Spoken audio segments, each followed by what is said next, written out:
Biggest regrets as the marriage fell apart and the press dived in, had all these exposés about you and your life.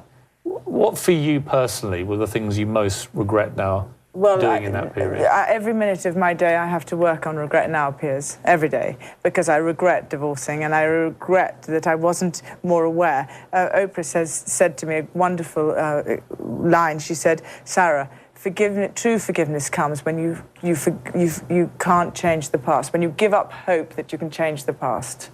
And that's what I've got to learn.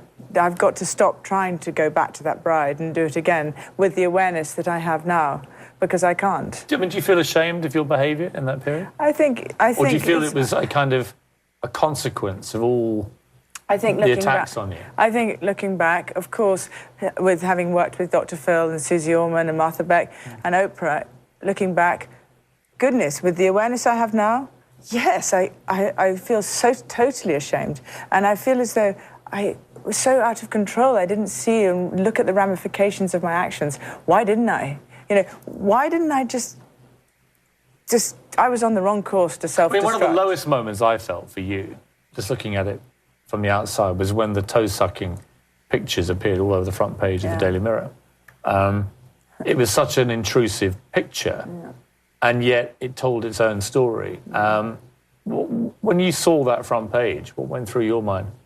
Well, I remember seeing it and just going, oh no, Sarah. And that's when Carolyn, my best friend in the world, do you remember Carolyn? She said to me, now you need help, Sarah. And I remember ringing her saying, Carolyn, this is what's happened. And she said, you know what, you need help. This is crazy. What is happening here? And of course, went through that. And I think it's an extraordinary tale. And it's one which every day I work at, and every day I try and see how and why I did those things. Hold that thought. And in a moment, I'm going to come back and I want to talk to you about the moment you hit rock bottom and how you then began to get back on top.